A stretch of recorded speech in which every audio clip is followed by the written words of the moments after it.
आज मी तुम्हाला एक माझा मजेशीर अनुभव सांगणार आहे आणि त्या अनुभवातनं मी खूप मोठा लेसन शिकलो. जेव्हा 2018 साली मी माउंट एव्हरेस्ट बेस कॅम्पला गेलो होतो आणि त्या बेस कॅम्पला जाण्यासाठी 15 दिवसाचा कॅम्प आणि आल्यानंतर 1-2 दिवस आराम, जाण्यापूर्वीची तयारी असं मिळून साधारण 20 दिवसांची मला सुट्टी हवी होती. आणि त्यावेळी माझ्या क्लिनिकमध्ये डेंटिस्ट म्हणून मी एकटाच काम करत होतो. मग माझ्या पुढे प्रश्न होता की 20 दिवस क्लिनिक बंद ठेवून कसं जायचं. आणि माझ्यासारख्याच अनेक OPD चालवणाऱ्या डॉक्टर्सला किंवा त्या हॉस्पिटल चालवणाऱ्या डॉक्टर्सला देखील हा प्रश्न असतो की 15-20 दिवस हॉस्पिटल किंवा OPD बंद कशी ठेवायची. पण मग मी जेव्हा एव्हरेस्ट बेस कॅम्प करून आलो त्यानंतर मला माझे अनेक मित्र भेटायला आले, माझं अभिनंदन करायला आले आणि त्यावेळी ज्या चर्चा झाल्या, जे डिस्कशन झाले त्यातून खूप छान ऑब्झर्वेशन मला सापडलं. माझ्या असं लक्षात आलं की जे लोक मला भेटायला यायचे त्या प्रत्येकाचा प्रश्न वेगळा होता किंवा प्रत्येकाचा बघण्याचा अँगल वेगळा होता.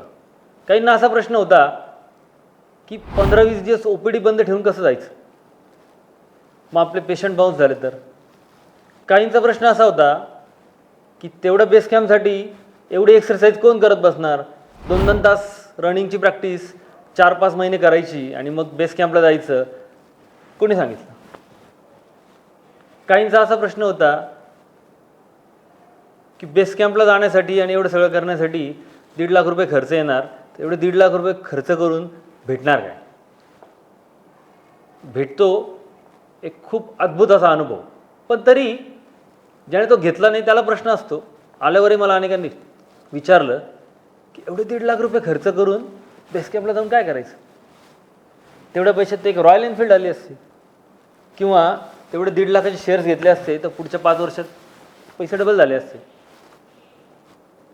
पण बेस कॅम्प करून मला काय भेटलं यापेक्षा या सगळ्या चर्चांमधून मला काय भेटलं हे मला आज तुम्हाला सांगायचं.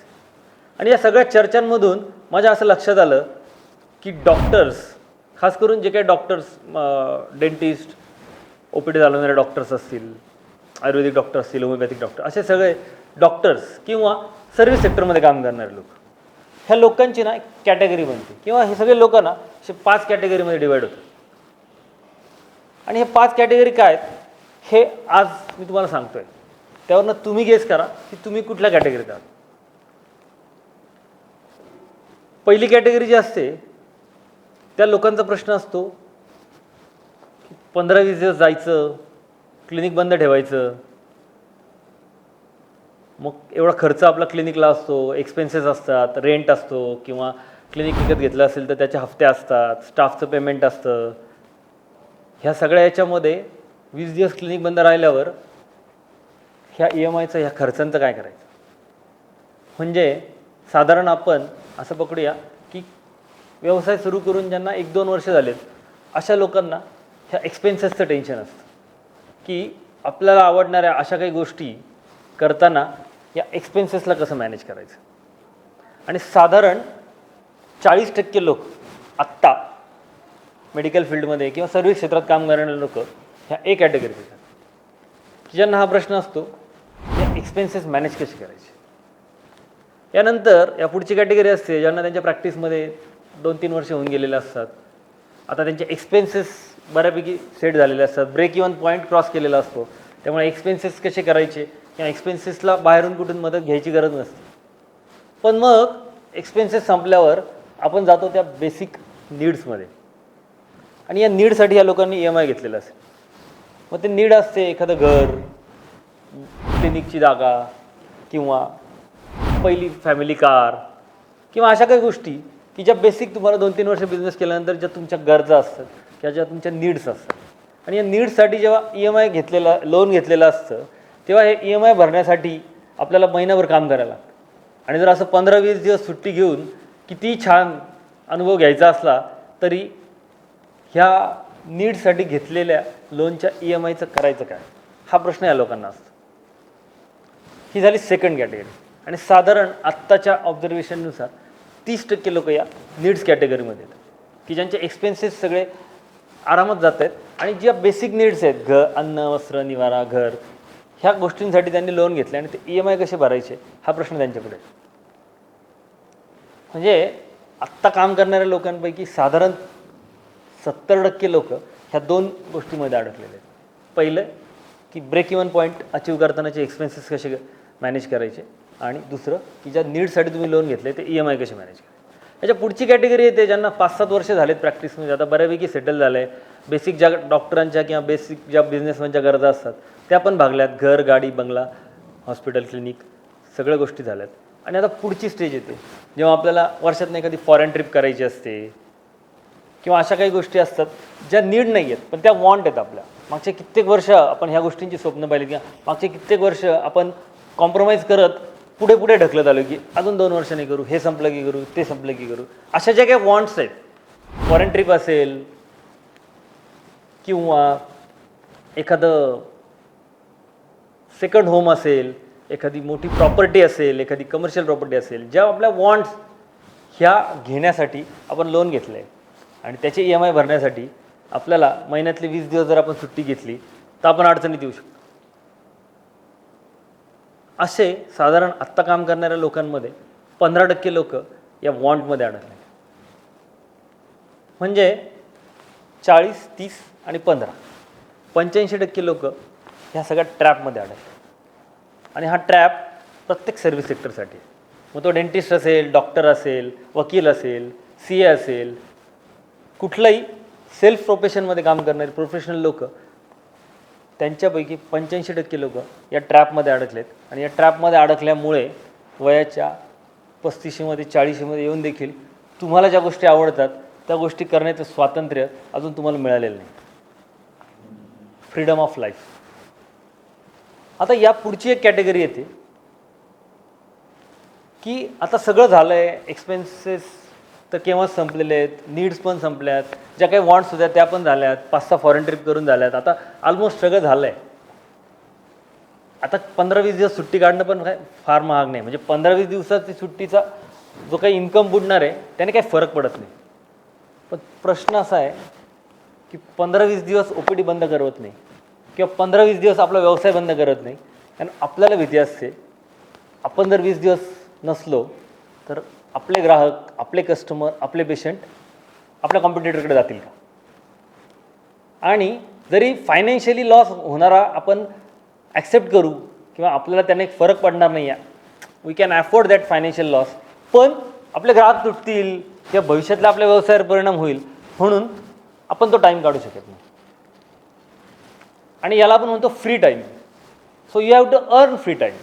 तर ह्या लोकांना हा फ्री टाईम अर्न करायचा असेल तर हा फ्री टाईम अर्न केल्यावर त्यांच्या आयुष्यातली अशी काही जी स्वप्न आहेत ती पूर्ण करण्यासाठी त्यांना वेळ मिळेल. त्यांच्याकडे पैसा भरपूर आहे, त्यांना कुठल्याही लोनचं टेन्शन नाही, त्यांना कुठलंही फायनान्शियल टेन्शन नाही, पण स्वतःसाठी वेळ काढायला वेळ नाही आहे आणि तो वेळसुद्धा कमवायला लागतो. How to earn free time. आणि असे साधारण प्रत्येक व्यवसायामध्ये 10% लोक आहेत ज्यांना त्यांच्या व्यवसायामध्ये 10 वर्षापेक्षा जास्त वेळ झाला आहे. सगळ्या बेसिक नीड्स भागलेल्या आहेत, एक्सपेन्सेसचं काही टेन्शन नाही आहे, इन्व्हेस्टमेंट झालेले आहेत, 5-6 फॉरेन ट्रिप झाल्या आहेत, एखादं सेकंड होम झालं आहे, सगळ्या गोष्टी झाल्या. पण व्यवसायावरनं सुटत नाही कारण भीती वाटते मागून येणारा एखादा कॉम्पिटिटर आपले ग्राहक पळवेल का. आणि अशी लोक 10%. आता तुम्ही हिशोब केला असेल तर एक्सपेन्स मॅनेज करायचं टेन्शन असणारे लोक आहेत 40%, नीड्स कशा मॅनेज करायचं याचं टेन्शन असलेले लोक आहेत 30%, वॉन्ट कशा मॅनेज करायचं याचं टेन्शन असलेले लोक आहेत 15%. आणि हे सगळं झाल्यानंतर सगळं मॅनेज जरी झालं, फ्री टाईम कसा अर्न करायचा याचं टेन्शन असलेले लोक आहेत 10%. आणि ही सगळी लोक मिळून याची बेरीज होते 95%. उरलेल्या 5% लोकांना, उरलेली 5% लोक अशी आहेत ज्यांनी आता त्यांच्या व्यवसायामध्ये सेटल होऊन फ्रीडम ऑफ लाईफ कमवलं.